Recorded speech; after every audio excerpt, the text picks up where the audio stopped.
Bon, voilà la première vidéo qui va permettre de résoudre l'équation 2 sin x plus 1 égale à 0.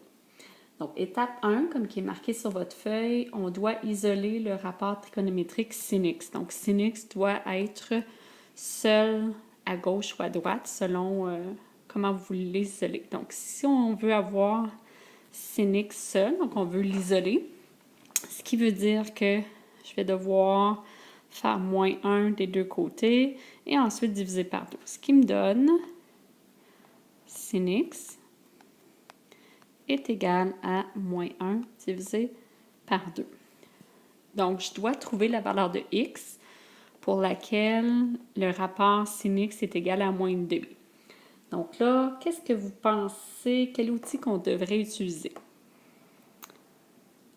Oui, on va utiliser notre fameux cercle trigonométrique. Donc là, ce que vous allez devoir aller voir, c'est dans le cercle trigonométrique, quand est-ce que sin x est égal à moins une demi? Donc là, si je regarde dans mon cercle trigonométrique, je remarque que sin x est égal à moins une demi lorsque x est égal à 7 pi sur 6, c'est égal à moins une demi, et 11 pi sur 6. Donc, ce qui veut dire que si je calcule sin de 7 pi sur 6, c'est bien égal à moins une demi. Donc, si vous regardez sur votre cercle, oui, c'est égal à moins une demi. Ou si vous le pitonnez sur votre calculatrice, sin de 7 pi sur 6, ça devrait être égal à moins une demi. Et ce qui veut dire aussi également que sin de 11 pi sur 6 est aussi égal à moins une demi. Donc, si vous regardez sur votre cercle, oui, c'est égal à moins une demi. Et si vous pitonnez sin de 11 pi sur 6, c'est aussi égal à moins une demi. Mais là, si vous remarquez, il y a d'autres informations qui est donnée. Il y a ça ici, là. Ce que ça veut dire ici, c'est que votre valeur de x doit être compris entre deux angles. Donc, votre valeur de x doit être compris entre 0 et 2 pi.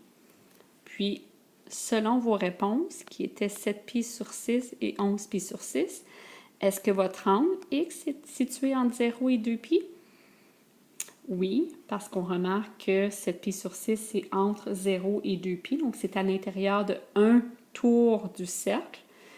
Et le 11 pi sur 6 est également entre 0 et 2 pi parce que lui aussi est également à l'intérieur d'un tour de cercle. Si on n'avait pas eu cette restriction-ci, il faudrait trouver encore là nos deux angles, mais dans ce cas-là, on aurait eu une infinité d'angles parce qu'ici, vous aviez une limite entre 0 et 2 pi.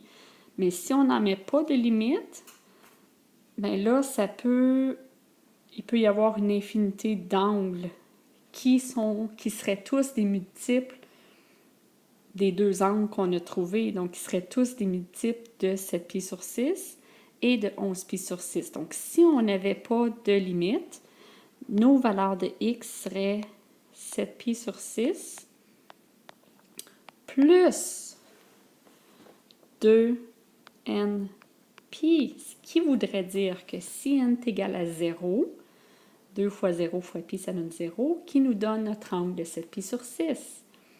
Si n est égal à 1, donc si n est égal à 1, on a 2 fois 1 fois pi, qui nous donne 7 pi sur 6 plus 2 pi, qui veut dire que on fait 7 pi sur 6 et on ajoute un tour de cadran, donc c'est un multiple de 7 pi sur 6.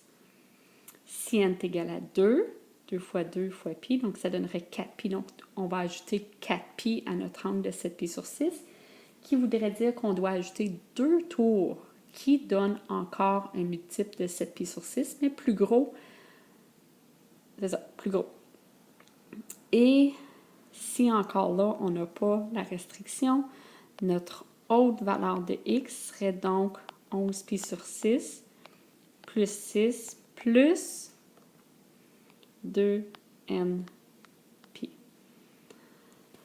Donc, ça, ce sont nos réponses si on a une restriction, comme on avait au début. Et ceci sont nos réponses si on n'a pas de restriction, si on enlève la restriction. Donc, dans ce cas-là, on a deux choix possibles. Donc, je vous ai montré s'il y a une restriction et s'il n'y a pas de restriction. Voilà!